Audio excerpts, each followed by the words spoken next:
Hello students, now we are going to start wave optics.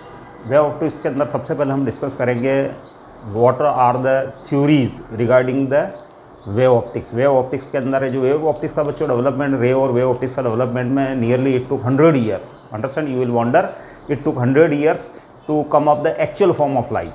Understand, यानी wave light की जो nature है उसको सामान्य आने में कम से कम 100 साल लगे हैं। तो उसके बारे में जो कौन कौन से साइंटिस्ट ने कौन कौन सी अपनी कॉन्सेप्ट्स दी, अपनी कौन कौन सी थियरीज दी, उनके बारे में हम डिस्कस करेंगे। इसके बाद हम डायरेक्ट हाइगेंस के प्रिंसिपल पर आ जाएंगे, क्योंकि उन्हीं थियोरीज के अंदर हाइगेंस का प्रिंसिपल भी है, और उसके अंदर वेव फ्रंट डिफाइन करेंगे। और इसके बाद है जो नेक्स्ट वीडियो के अंदर है जो मैं इंटरफेरेंस फिनोमिना डिस्कस करूँगा। Now we are going to start the wave optics. Now the theories we are going to discuss, है ना। तो सबसे पहले जो first of all the first theory was given by Descartes in 1637, है ना। वो 1637 के अंदर है जो डेस्कार्टिस नाम का साइंटिस्ट जो है, उन्होंने जो कार्पोस्कुलर मॉडल ऑफ लाइट दिया है उन्होंने। According to corpuscular model the light consist of small particles called corpuscles, and he could explain the refraction and reflection on the basis of his theory. उसकी थ्योरी के basis पे उसने reflection और refraction को explain कर दिया। Understand. लेकिन बच्चों है जो मेन ड्रॉबैक थी इस थ्योरी की, ठीक है ना, वो ड्रॉबैक ये थी, according to him when light travels from rare to denser medium it bends towards the normal, then its speed according to Descartes theory is greater than the speed in rarer medium, है ना। ध्यान रखना कि उसने ये बोला कि जब है जो लाइट है जो रेयर मीडियम से डेंजर मीडियम में एंटर होती है तो वो बेंड्स टुवर्ड्स द नॉर्मल होती है, लेकिन उसकी स्पीड जो होती है वो ग्रेटर होती है। डेंजर मीडियम में ग्रेटर बताया हम लोगों ने, है ना। तो दिस थ्योरी वाज फेल्ड। उसके अकॉर्डिंग वो बताते थे कि हर कार्पोस्कुलर मॉडल के अंदर है जो हर कलर की है जो कार्पोस्कल्स जो होती है वो उसी कलर के अकॉर्डिंग होती है। अंडरस्टैंड। लेकिन दिस थ्योरीज वाज फेल्ड सून। और इसी थ्योरी को बच्चों है जो न्यूटन ने भी है जो उसको मॉडिफाई किया, because Newton was agree with this theory. Understand. लेकिन और अपनी बुक ऑप्टिक्स के अंदर उसने मेंशन भी किया है, और एक फेमस बुक लिखी बच्चों एंटाइटल्ड ऑप्टिक्स, न्यूटन ने लिखी थी। लेकिन है जो ये थ्योरी भी है जो फेल हो गई। न्यूटन है जो एक हाई अथॉरिटी पर्सन था, no doubt he was one of the top scientist among that time, he was high authority person. तो उसकी थ्योरी को जो के ऊपर है जो लोगों को काफ़ी बिलीव था, उस साइंटिस्ट लोगों को काफ़ी बिलीव था, लेकिन unfortunately this theory was proved to be failed. ये थ्योरी है जो फेल हो गई। अंडरस्टैंड। इसके बाद जो बच्चों हाइगेंस ने अपना एक प्रिंसिपल दिया, अकॉर्डिंग टू हाइगेंस के light is a wave phenomena. वो लाइट एक वेव फिनोमिना है। अंडरस्टैंड। लेकिन बच्चों है जो उसने जो reflection, refraction, diffraction, interference phenomena को एक्सप्लेन किया अपनी इस थ्योरी के बेसिस पे, लेकिन उसकी भी कुछ ड्रॉबैक्स रही है, ठीक है ना। According to he could not explain light, why light can travel in vacuum. Vacuum के अंदर है जो लाइट कैसे ट्रेवल कर सकती है वो एक्सप्लेन नहीं कर पाया। उसके अकॉर्डिंग है जो light require some material medium to propagate, और उस सो कॉल्ड जो मीडियम को उन्होंने ईथर नाम दिया बच्चों। Ether is all pervasive medium that exist in every point on space. Understand. वो स्पेस के अंदर हर पॉइंट के ऊपर है जो ऐसा मानते था कि एक मीडियम है जो प्रेजेंट है, that is the poisonous medium. Understand. That is known as ether. और बच्चों ये ईथर की थ्योरी इतनी ज़्यादा फेमस हुई कि सर आर्थर कॉनन डॉयल ने जो एक पॉइजनस बेल्ट नाम का है जो नॉवेल भी है जो इसके ऊपर लिख दिया। लेकिन है जो बच्चों no such material medium, isotropic medium, hypothetical medium is present in universe in which light can travel, है ना। फर्दर है जो मैक्सवेल ने इस थ्योरी को है जो अपनी एक थ्योरी दी। मैक्सवेल ने इलेक्ट्रोमैग्नेटिक वेव की थ्योरी दी। According to him the light is an electromagnetic wave, it can travel in vacuum. Understand. And in electromagnetic wave they are electric field and magnetic field vectors, they are oscillating, and they act as a source for each other. वो है जो oscillating electric और magnetic field है जो वो एक दूसरे के लिए source की तरह वर्क करते हैं। they are oscillating, that's why they are generating each other. Understand. And the disturbance travels in the medium with the speed of light 3 into 10 की पावर 8 मीटर पर सेकंड। अंडरस्टैंड। मैक्सवेल ने जो set of 4 equations भी दिया बच्चों, उसने जो 4 equations का एक सेट दिया जो इलेक्ट्रोमैग्नेटिज्म की ऑल है जो उसका जो डोमेन है उसको डिस्क्राइब कर देता है, उसको एक्सप्लेन कर देता है। इसके बाद है जो उसने वेव इक्वेशन भी है जो डिराइव कर दी अपनी इन 4 इक्वेशंस के बेसिस पे उसने वेव इक्वेशन डिराइव की और उसने ये बताया कि लाइट एक इलेक्ट्रोमैग्नेटिक वेव है, understand, and it can even travel in vacuum with the speed of light. हालांकि स्पीड ऑफ लाइट है जो मैक्सवेल ने ही अपना एक फॉर्मूला है C=1/√μ0ε0, that is very important formula in electromagnetic wave। C velocity of light या speed of light C=1/√μ0ε0 for vacuum, understand। यानी ये जो लाइट की स्पीड जो है वो है जो electrical and magnetic properties of the medium, जिस मीडियम में वो ट्रेवल करती है उसके ऊपर डिपेंड करती है। और फॉर वैक्यूम मैग्नेटिक प्रॉपर्टी से रिलेटेड जो कांस्टेंट है that is μ0, and for electric field जो कांस्टेंट इलेक्ट्रिक फील्ड से रिलेटेड है दैट इज इलेक्ट्रिकल प्रॉपर्टी को शो करता है, that is ε0 for vacuum, understand. तो बच्चों it was very successful theory, उसमें उसने प्रूव किया है कि light is indeed a wave phenomena, understand, light एक वेव फिनोमिना है, अंडरस्टैंड। सिंस उसकी वेवलेंथ है जो बहुत स्मॉल है बच्चों, almost 0.5 micrometre for yellow, understand.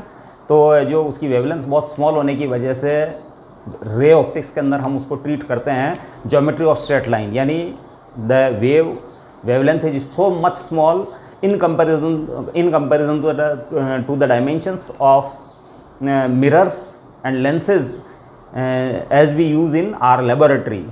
So that's why light is treated as a ray, like a ray. Ray is the direction of propagation of energy and rays are always perpendicular to the wave front। इसके बाद बच्चों है जो photon theory आई, Max Planck ने photon theory दी अपनी।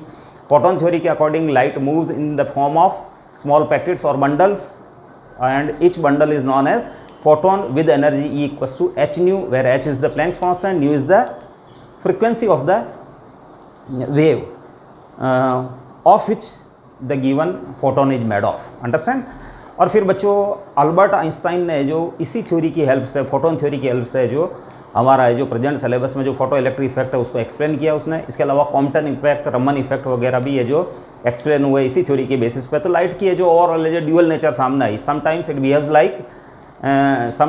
Behaves like waves and in many cases it behaves like waves, like refraction, reflection, diffraction, interference, and many other cases like photoelectric effect, Raman effect, Compton effect, it behaves like photon, understand। So light has dual nature, it depends upon its nature, depends upon the nature of the experiment, which experiment you are doing। If you are talking about the interference, diffraction, reflection, refraction, then they will be explained on the basis of the wave theory, and if we are talking about the photoelectric effect, Raman effect, Compton effect, they will be explained on the photon theory। So let us start with the wave front। According to Huygens, energy travels in the form of wave front। So first of all we have to define what is wave front। हमको जो define करना पड़ेगा wave front क्या है, understand. तो बच्चों एक experiment बताता हूँ मैं आपको। लेट वी हैव ए काम कूल वाटर, अंडरस्टैंड। हमारे पास है जो कहीं पानी भरा हुआ है, understand. Now we put a stone और drop a stone on that calm water, understand. तो in that case we observe that at the point of impact the circular troughs and crust are developed which travels along the radial direction. वो ऐसा disturbance है जो बच्चों radial direction के अंदर travel करता है, and it seems then every particle vibrates at its location but energy moves along the rays, वो रेस के अलॉन्ग मूव करती है, अंडरस्टैंड। तो बच्चों आपको वो जो सर्कुलर क्रस्ट और ट्रफ्स जो दिखाई दे रहे हैं, understand, these are the wave front, understand. Wave front को अगर हम मैथमेटिकली डिफाइन करें तो wave front is locus of all the particles which are vibrating in same phase, understand. Wave front, wave front, locus of all the particles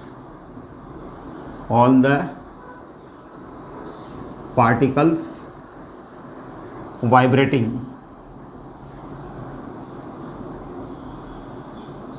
in same phase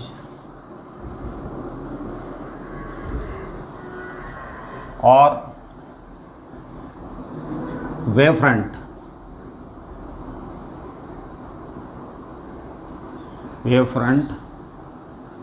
has constant phase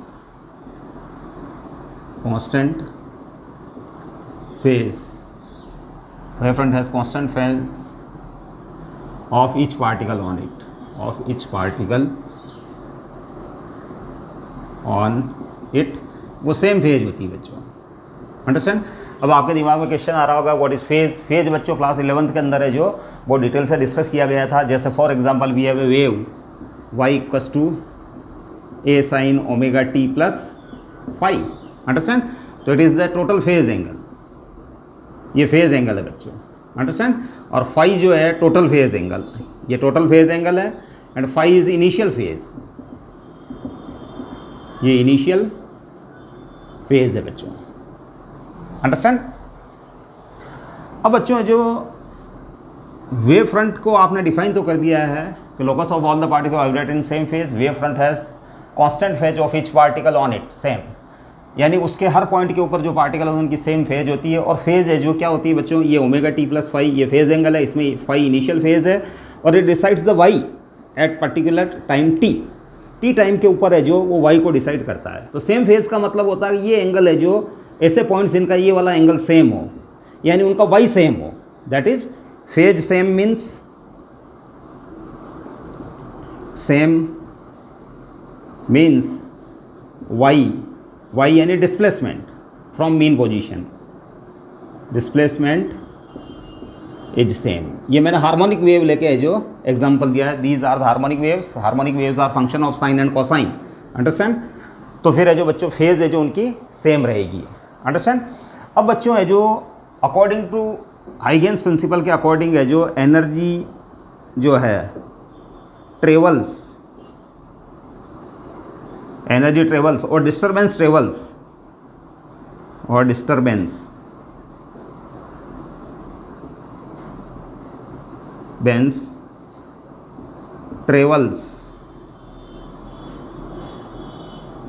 along rays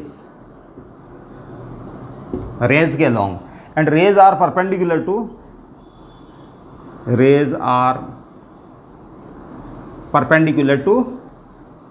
wave front। Rays है जो wave front के perpendicular होती है, understand. Energy travels in the form of wave front की form में along rays travel करती है बच्चों। वेव फ्रंट क्या है बच्चों, wave front is locus of all the particles which are vibrating in same phase, और wave front has constant phase of each particle on it, each particle और point on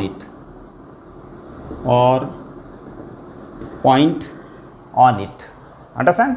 और energy travel करती है along rays and rays are always perpendicular to wave front. बच्चों ये important point है, understand. आप wave front को define करें, इसके बाद है जो एनर्जी किधर ट्रेवल करती है, डिस्टर्बेंस किधर ट्रेवल करता है, along rays, understand. And each particle vibrate at their location only. आपको ऐसा नहीं लगता कि आपने जहाँ स्टोन डाला है वहाँ से जो वेव फ्रंट से जो रेडियल डायरेक्शन के अंदर आगे बढ़ते जा रहे हैं, they are getting larger and larger, understand. तो फिर है जो वो आगे से आगे बढ़ते हैं, यानी एनर्जी ट्रेवल कर रही है, but the medium particle vibrates at their location and it looks as if the whole picture of the wave front are circular rings, understand. वहाँ बहुत सारे जो क्रस्ट वाले ऐसे पॉइंट, क्रस्ट वाला आपको जो सर्कल मिलेगा उस वाटर की सरफेस के ऊपर, उसके अंदर डिस्प्लेसमेंट मैक्सिमम होगा। ट्रफ वाला सर्कल जो होगा उसमें डिस्प्लेसमेंट क्या होगा, मिनिमम होगा, नेगेटिव डिस्प्लेसमेंट उनका होगा -a, और क्रेस्ट वाली पोजीशंस का जो डिस्प्लेसमेंट होगा +a, understand. Now what are the types of wave front, wave front के कितने टाइप है, understand. Types of wave front,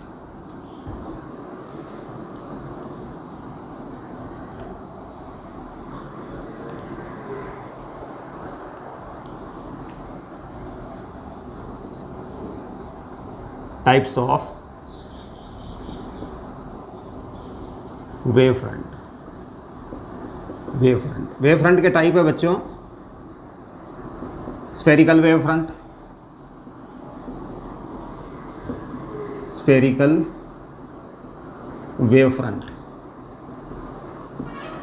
understand. B cylindrical wave front,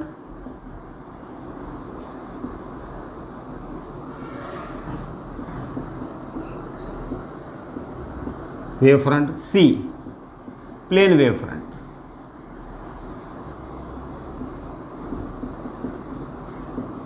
plane wave front. Spherical wave front और cylindrical wave front, ये basically है जो wave front तो यही है बच्चों, बेसिक वेव फ्रंट तो यही है। और ये प्लेन वेव फ्रंट जो है इन्हीं की एक स्पेशल है जो कंडीशन है बच्चों, तो when they look like a plane, understand. तो इसको हम डिस्कस कर लेते हैं, what is spherical wave front. First, spherical wave front, understand. तो बच्चों when we have a point source, क्योंकि इसमें लाइट के बारे में बात कर रहे हैं हम, अंडरस्टैंड। तो फिर बच्चों हम है जो लाइट सोर्स ही ले लेते हैं हम। When we have a point like source, when we have a point like source, that is bulb.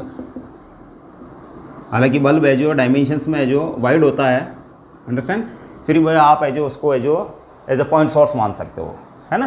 Then waves emitted by it will travel in all direction और the disturbance travel in all direction. Then disturbance और waves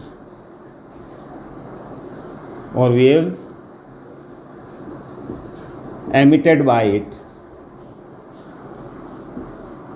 by it travels in all possible directions,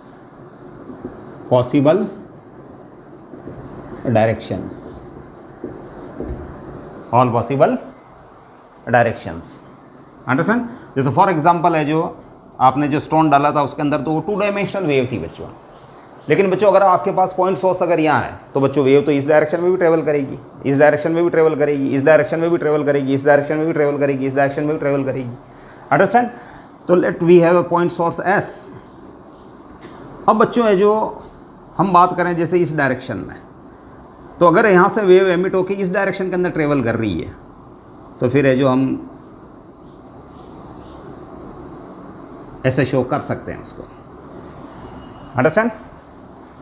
और late T equal to 0 पे है जो wave ने travel करना start किया और टी टाइम के ऊपर है जो बच्चों वो यहाँ तक पहुँच गई। जैसे for example waves are continuously, लेकिन टी टाइम तक वो यहीं तक पहुँची, तो उसका डिस्प्लेसमेंट है जो ये वाई दिया जाएगा बच्चों, it is a displacement Y.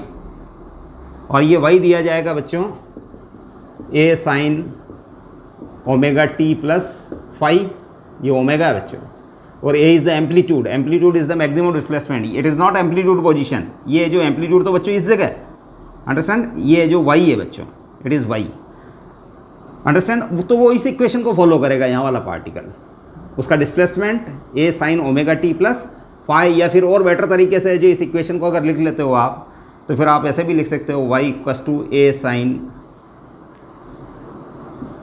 के x minus omega T plus phi, understand, class 11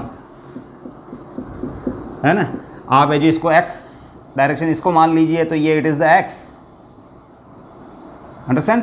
तो x डिस्टेंस के ऊपर जो पार्टिकल है ये p पार्टिकल, अंडरस्टैंड, ये पार्टिकल है जो उसका डिस्प्लेसमेंट दिया जाता है y के x minus omega T plus phi, omega T plus phi. अब जैसे इस डायरेक्शन में बात करें बच्चों, तो इस डायरेक्शन में बात करें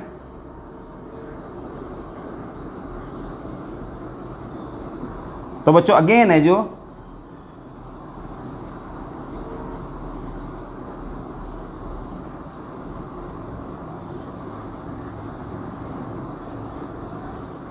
disturbance will look like this, और ये हो जाएगा इसका डिस्प्लेसमेंट y बच्चों, जैसे ये y होगा और ये x डिस्टेंस है बच्चों, इस डायरेक्शन में जब वेव ट्रेवल कर रही है y, अगर वो इस डायरेक्शन में ट्रेवल कर रही है बच्चों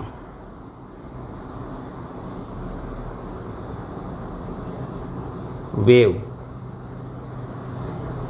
understand, then we can show, तो फिर ये डिस्प्लेसमेंट हो गया जैसे ये y हो गया, ये x हो गया, इसके लिए x it is t equal to 0, understand. तो फिर इसका डिस्प्लेसमेंट अगेन है जो y होगा। तो इस पॉइंट की लोकेशन, इस पॉइंट की लोकेशन, ये मीन पोजीशन यहाँ है बच्चों, ये y है, इसी टाइप से ये वाई है, इसी टाइप से ये वाई है। अगर मैं इनको मिला देता हूँ बच्चों, इसी टाइप से वेव हर पॉसिबल डायरेक्शन में जाएगी, इस बोर्ड के पीछे भी जाएगी, इस बोर्ड के ऊपर भी आएगी, but we are constant to picturize in two-dimensional figure only, understand? So you can visualize the way we will travel in every possible direction, and if we join all these particles which having the same phase, that is same y, will lie on the surface of a sphere.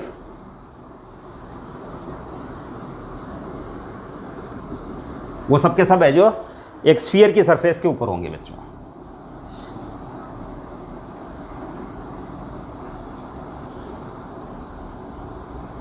Understand? इसी type से wave को मैं इधर भी travel करवा सकता हूँ। तो आपको समझ में आया होगा कि हैविंग सेम फेज, अगर सेम फेज वाले पार्टिकल्स को, यानी जिनका वाई सेम, उनको अगर आप मिला दें तो it will give a wave front. Understand? तो क्रस्ट वाली पोजीशंस को आप मिला दो। अंडरस्टैंड? तो किसी टाइम टी के ऊपर अगर है जो क्रस्ट वाली पोजीशन को अगर मिला देते हो तो वो भी एक वेव फ्रंट ही है। अगर ट्रफ वाली पोजीशन को मिला दें तो भी वो एक वेव फ्रंट को ही देता है। और किसी other than crust and trough, किसी ऐसे पॉइंट्स को अगर हम जो ज्वाइन कर दें जिनका वाई सेम हो, तो again it will give a wave front. Understand? तो वेव फ्रंट को अगर है जो हम पिक्चराइज करें, अंडरस्टैंड, डायग्रामेटिकली अगर हम जो इसको शो करें, तो it will look like for a point source. Point source के लिए जो ये स्फेरिकल वेव फ्रंट होगा,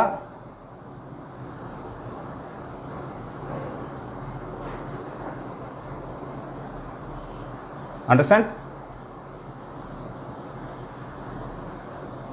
और energy will travel along rays, the rays are perpendicular to wave front. जैसे ये भी एक वेव फ्रंट है बच्चों, ये भी एक वेव फ्रंट है, ये भी एक वेव फ्रंट है। पॉइंट सोर्स आपका यहाँ है और ये एक रे जिसके अलोंग है जो एनर्जी ट्रेवल कर रही है, और डिस्टर्बेंस भी है जो इसी डायरेक्शन में ट्रेवल करता है। अंडरस्टैंड? तो these are the rays and rays are always perpendicular to. यहाँ अगर आप एक टेंजेंट प्लेन बनाएं, जैसे for example it is a tangent plane, तो this angle will be 90।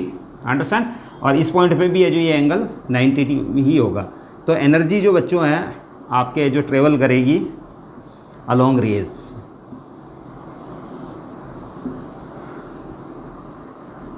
Raise के अलोंग है जो आपकी एनर्जी ट्रेवल करेगी। These are the wave fronts. Understand? Wave front. और these are the direction, this is the direction of energy propagation. Understand? तो बच्चों ये हुआ आपका spherical wave front.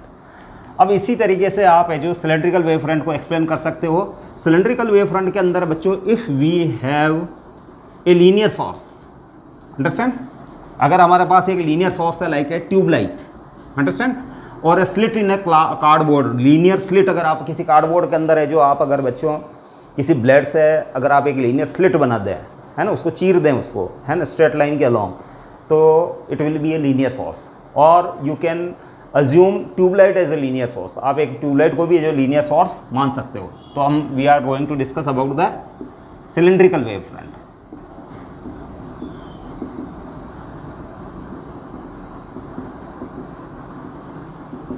Understand? If we have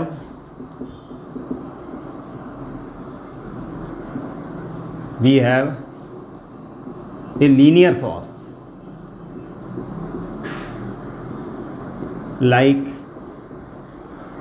a tube light, understand? Then light will travel in all possible direction,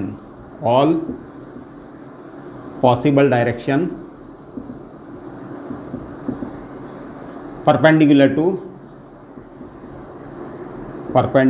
to length of linear source or tube light along rays, that is in radial direction, in radial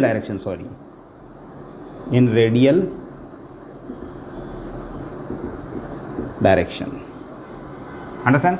तो फिर बच्चों मैं एक linear source ले लेता हूँ, let this be the linear source, ये linear source है बच्चों, अंडरस्टैंड।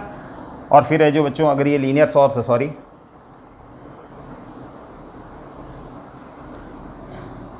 तो फिर है जो लाइट है जो इससे एमिट होगी और हर पॉसिबल डायरेक्शन में जाएगी, इस डायरेक्शन में भी ट्रेवल करेगी। तो फिर है जो किसी टाइम पे जो बच्चों लेट लाइट है जो से जो वेव फ्रंट मिलता है वो आपको है जो एक सिलेंडर मिलता है, यानी all the particles which are vibrating in same phase will be lying on the surface of a cylinder, understand. यानी जैसे इस डायरेक्शन में वेव जा रही है, तो ये देखो ये वेव, इस डायरेक्शन में वेव जा रही है, ये वेव, इस डायरेक्शन में वेव जा रही है, इस डायरेक्शन में वेव जा रही है, अंडरस्टैंड। इस डायरेक्शन में भी है जो बच्चों वेव जा रही है, इस डायरेक्शन में भी है जो वेव जा रही है। इससे है जो परपेंडिकुलर हर पॉसिबल डायरेक्शन के अंदर वेव ट्रेवल करेगी बच्चों, understand.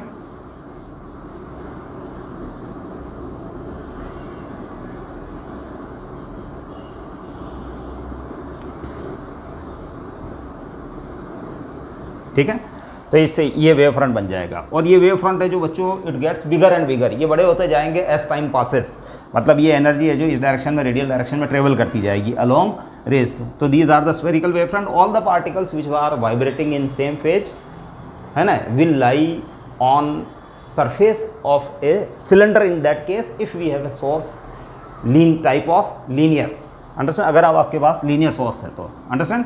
Now we are going to discuss about the plane wave front. What is the plane wave front, understand.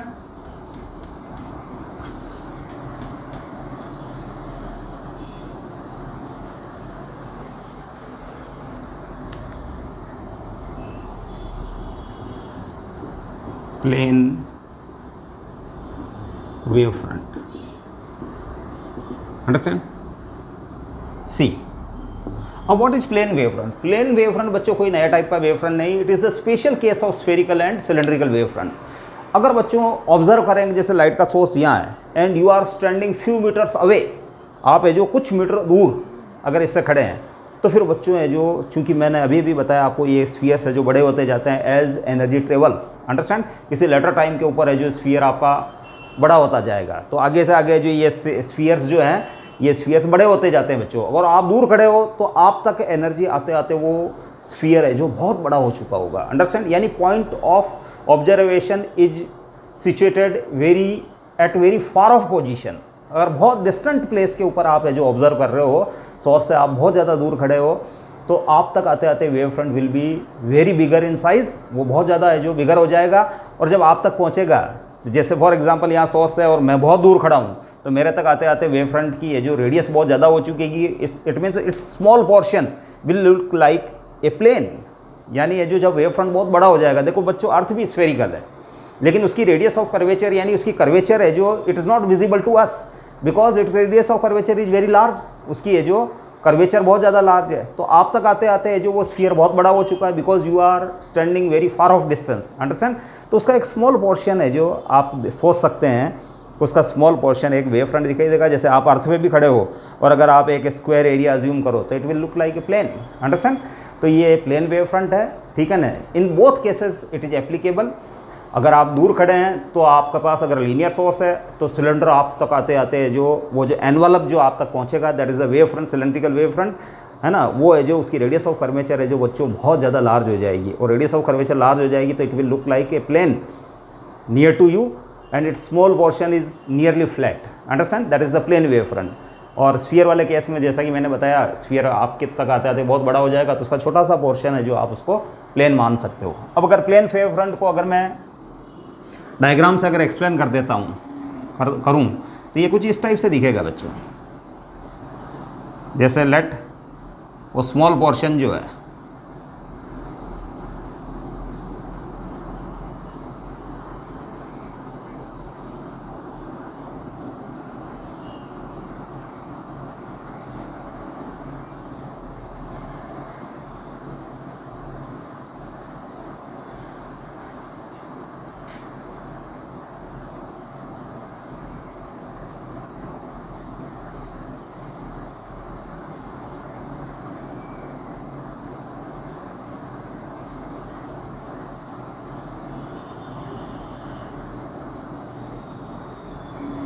For example raise, इस डायरेक्शन में जो आपके पास रेज आ रही है, अंडरस्टैंड, फिर यहाँ से इमर्ज होगी, इस वेव फ्रंट से निकलेगी, फिर इसके बाद है जो इससे निकलेगी, और इसके बाद है जो इस डायरेक्शन में ट्रेवल कर जाएगी, अंडरस्टैंड। ये आपके प्लेन वेव फ्रंट है, ये भी प्लेन वेव फ्रंट है, ये भी प्लेन वेव फ्रंट है, ये भी प्लेन वेव फ्रंट है, और ये रेज है बच्चों। Rays are assumed to be perpendicular to the wave front and energy propagates along wave front, disturbance travels along raise.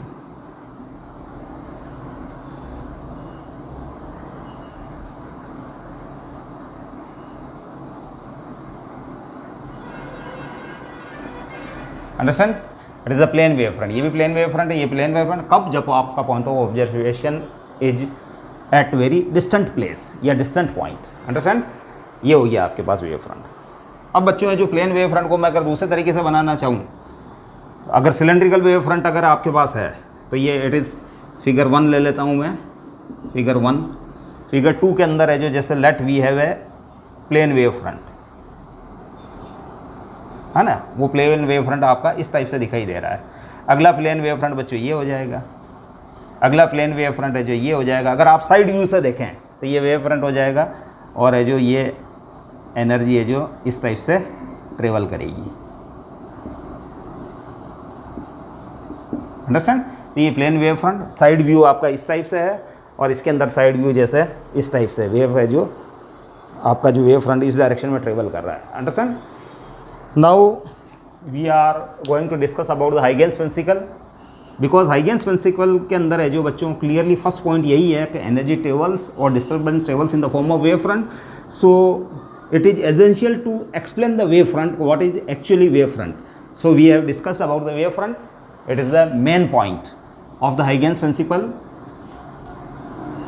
अब Huygens principle के बारे में डिस्कस कर लें बच्चों कि Huygens principle क्या कहता है बच्चों। Huygens principle tells energy moves in the form of wave front or disturbance moves in the form of wave front, understand, and every point on it, यानी किसी वेव फ्रंट का आपको दिया हुआ है तो every point on it behaves like a fresh new source of secondary waves और secondary wavelets, understand, यानी सेकेंडरी डिस्टर्बेंस क्रिएट करेगा हर पॉइंट है जो गिवन वेव फ्रंट का, अंडरस्टैंड, और उससे जो सेकेंडरी वेवलेट्स ट्रेवल जो जनरेट होगी वो हर पॉसिबल डायरेक्शन में अगेन ट्रेवल करेगी। इसके बाद बच्चों हाइगेन्स प्रिंसिपल का जो थर्ड पॉइंट है वो बच्चों है जो it is related to the geometrical construction of the wave front at some later time to, understand, या लेटर टाइम टी। यानी आपके पास एक वेव फ्रंट दिया हुआ है, अगर आपको अगला वेव फ्रंट किसी टाइम के ऊपर बनाना है तो गिवन वेव फ्रंट को आप प्राइमरी वेव फ्रंट मान लीजिए, और next later time small t के ऊपर आपको न्यू वेव फ्रंट अगर कंस्ट्रक्ट करना है, then the Huygens principle allows us to construct the wave front at some later time small t, understand. It is basically a geometrical construction, understand. तो Huygens के कुछ points को अपन लिख देते हैं, हाइगेन्स के जो important points regarding हाइगेन्स principal.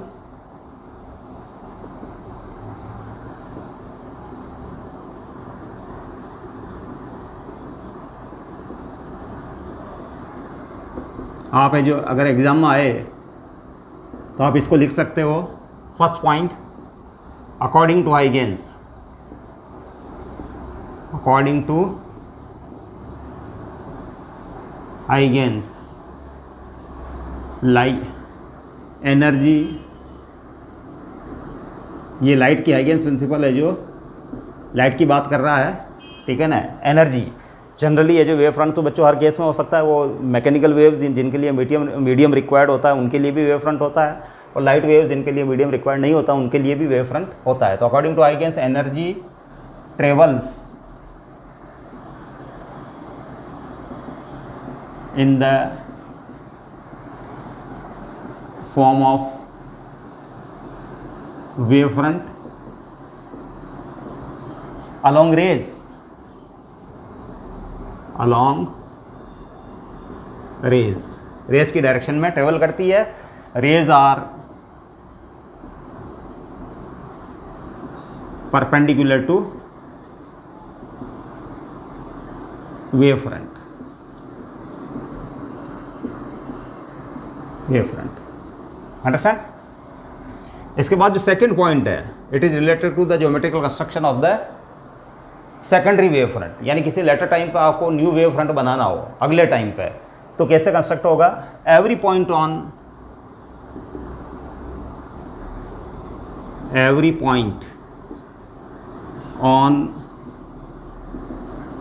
Given wave front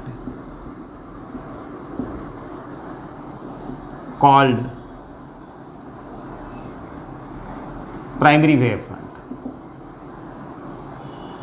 on given wave front called primary wave front,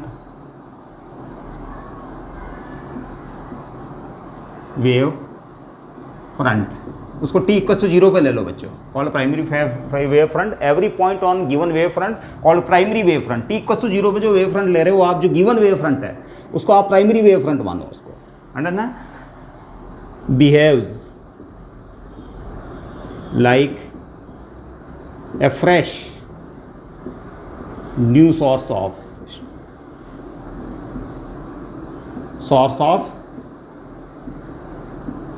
secondary wavelets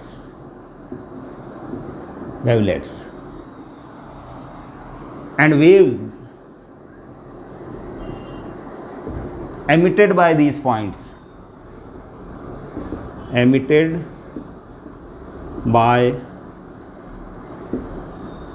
points will travel in all possible directions.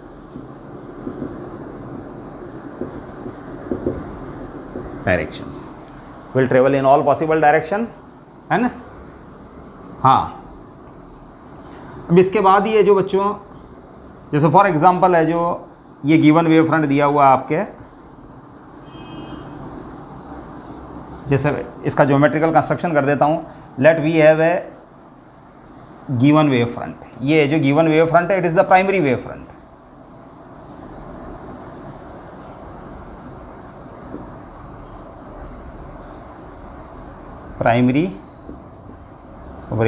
इसके ऊपर कुछ पॉइंट सेलेक्ट कर लीजिए बच्चों, जैसे फॉर एग्जांपल मैंने जो ये पॉइंट सेलेक्ट किया है ए,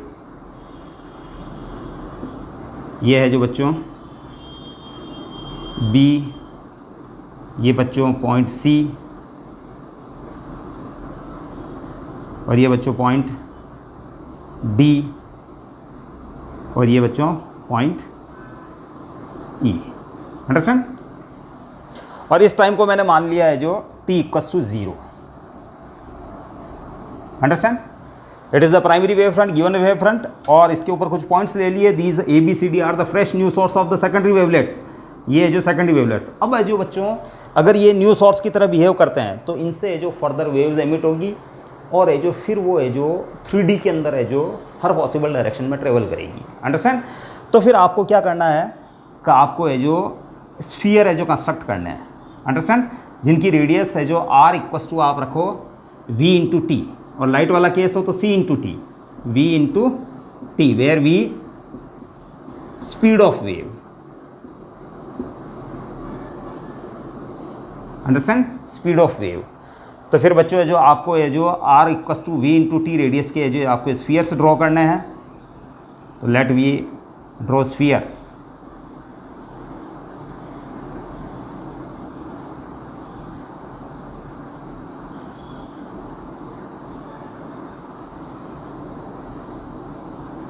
understand?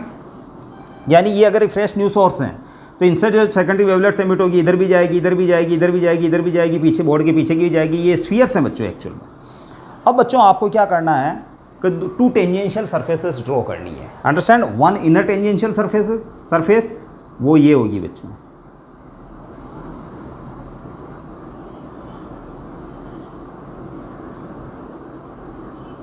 that is the inner tangential surface, and 1 outer tangential surface,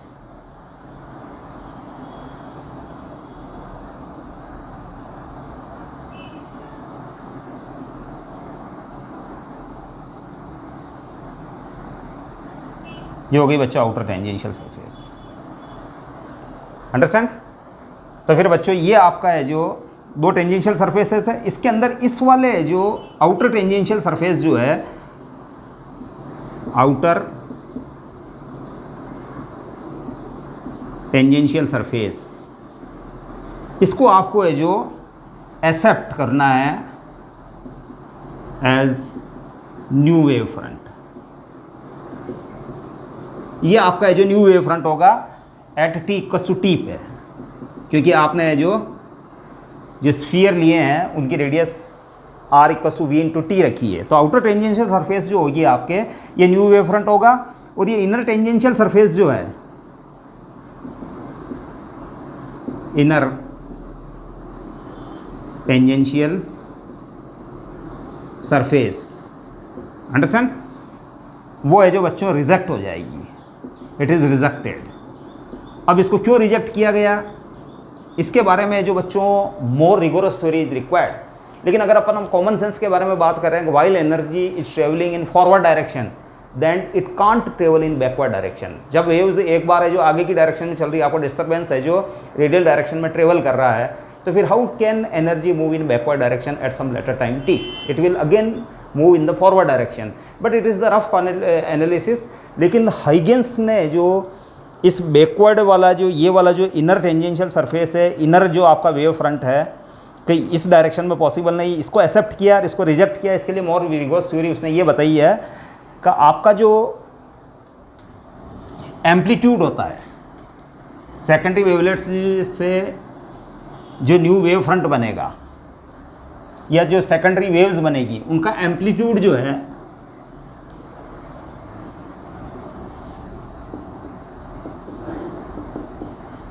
amplitude of secondary wavelets यानी ए इज प्रोपोर्शनल टू होता है बच्चों 1 प्लस कॉस थीटा के। Now what is the theta, cos theta, theta क्या है बच्चों, जैसे फॉर एग्जांपल है जो बच्चों मैं इस डायरेक्शन में बात कर रहा हूँ, ये जैसे ये जो आपके जो स्फेरिकल वेव फ्रंट है उनका है जो सेंटर है बच्चों एस, अंडरस्टैंड। तो जैसे we are talking for this point, मैं इस पी पॉइंट की बात कर रहा हूँ, तो पी पॉइंट की बात कर रहा हूँ तो बच्चों यहाँ रे की डायरेक्शन है जो इधर है ना, इस पॉइंट से पास होने वाली रे है जो इस डायरेक्शन में ट्रेवल कर रही है, और फिर है जो इसके सेंटर को भी आपको है जो पी से ही मिलाना है, अंडरस्टैंड। इसके सेंटर को आपसे अगेन एक लाइन है जो ड्रॉ कर दें, जैसे फॉर एग्जांपल ये पी से ही मिलाना है, तो ये डायरेक्शन भी बच्चों इसी डायरेक्शन में जा रही, तो इन दोनों के बीच का एंगल है बच्चों ये theta, theta is the angle. यानी इसके सेंटर को पॉइंट पी से ज्वाइन करो और फिर उसी पॉइंट से पास होने वाली रे की डायरेक्शन, यानी आपको क्या करना है, आपके इसके जो ये जो आपका है जो स्फेरिकल वेव फ्रंट है उसके सेंटर को आपको पी पॉइंट से ज्वाइन करना है, तो एक लाइन तो आपकी ये हो जाएगी बच्चों, और फिर है जो इसी पी पॉइंट से पास होने वाली रे की डायरेक्शन के बीच का एंगल है ये cos theta, theta is the angle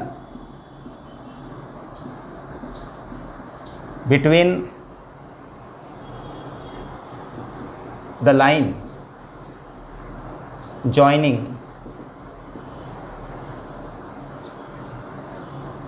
joining point P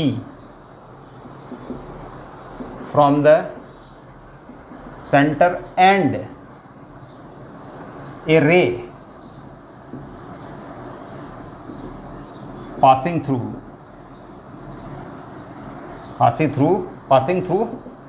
point P, understand. यानी आपको एक लाइन तो ड्रॉ करनी है, इसके सेंटर से लेके पी पॉइंट को ज्वाइन करने वाली लाइन वो इस डायरेक्शन में हो जाएगी, और इसी पी पॉइंट से पास होने वाली रे जो है ना, उन दोनों के बीच का एंगल है। तो यहाँ थीटा है जो बच्चों 0 डिग्री आ रहा है, क्या आ रहा है, तो फिर है जो इस कंडीशन के अंदर चूंकि है जो थीटा 0 है, ये ऑलमोस्ट 0 है, क्योंकि ये लाइन तो मैंने आपको विजुलाइज करवाने के लिए बनाई है, बाकी अदरवाइज ये इसी डायरेक्शन में जाएगी, रे की डायरेक्शन में ही। पी पॉइंट को सेंटर से ज्वाइन करोगे तो वो अलॉन्ग द रेज ही जाएगी, that is theta will be 0। तो कॉस थीटा जो है, cos theta equals to cos 0, और कॉस 0 होता है बच्चों 1, यानी एम्पलीट्यूड विल बी मैक्सिमम, यानी फॉरवर्ड डायरेक्शन में उसका एम्पलीट्यूड मैक्सिमम होगा एज हाइगेंस सेज, अंडरस्टैंड। लेकिन अगर बच्चों अगर मैं यहाँ बात करूँ, जैसे फॉर एग्जांपल मैं इस पी पॉइंट को अब यहाँ ले लेता हूँ,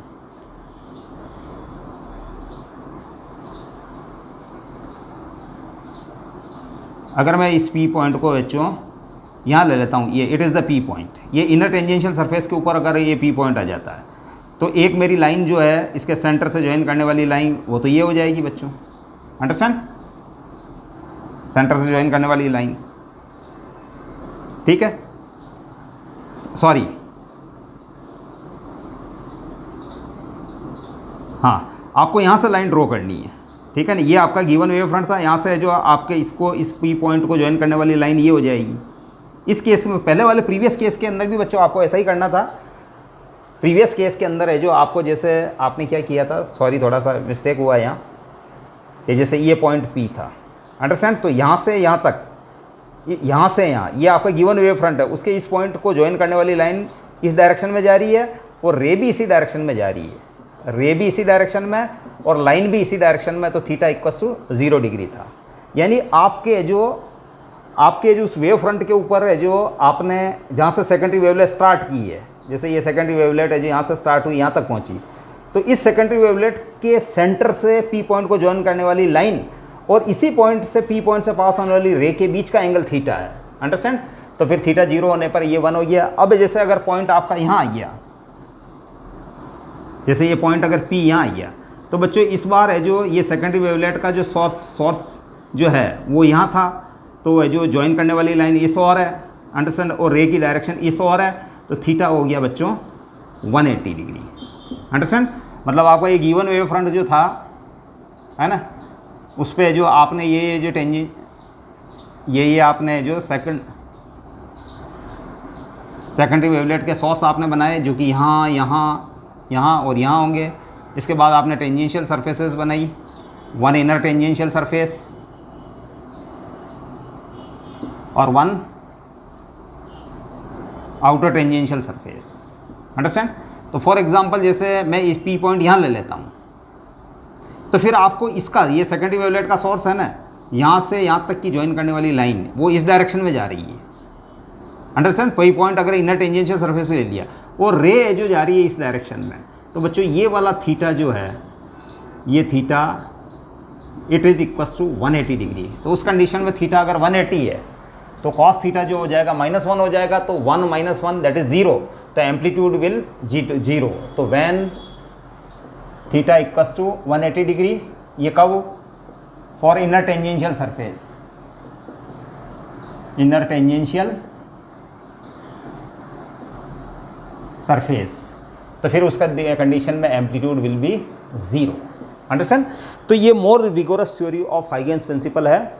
और अगर इसको एडहॉक बेसिस पे अगर आप एक्सेप्ट करना चाहो तो आप कह सकते हो फॉरवर्ड डायरेक्शन में एम्पलीट्यूड मैक्सिमम हो जाता है और बैकवर्ड डायरेक्शन में एम्पलीट्यूड क्या हो जाता है, मिनिमम 0 हो जाता है। That's why the inner tangential surface is rejected. It was the key point of the Huygens principle. Huygens principle was a successful principle, understand. इसमें कुछ ड्रॉबैक्स थी बच्चों, जैसे मैंने एक ड्रॉबैक तो ये बताई थी कि जो वो हाइगेंस मानते थे कि सम hypothetical medium called ether is present everywhere and in ether light can travel, understand, and ether is all pervasive, यानी हर जगह जो ईथर प्रेजेंट है वो एक इलास्टिक आइसोट्रोपिक मीडियम है, ऐसा मानते थे, जबकि ये रॉन्ग प्रूव हुआ बच्चों।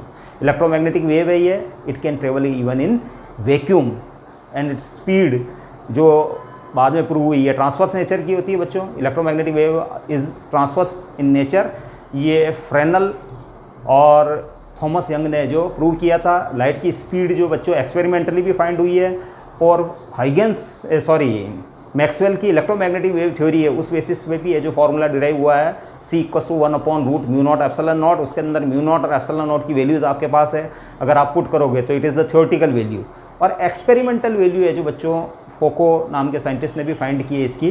तो एक्सपेरिमेंटल वैल्यू है जो, ध्यान रखना, थ्योरेटिकल वैल्यू से बहुत मैच करती है, इनके अंदर बहुत कम डिफरेंस है, पॉइंट्स का डिफरेंस है। तो it is the verified theory, Maxwell's theory is verified theory. Huygens theory is true and it explains generally reflection, refraction, interference, diffraction, all phenomena it can explain except photoelectric effect, Compton effect and Raman effect. It has a very small drawbacks, understand? तो I think you have understood it properly। और आपके board में examination के अंदर है जो एक important question बनता है। Thank you.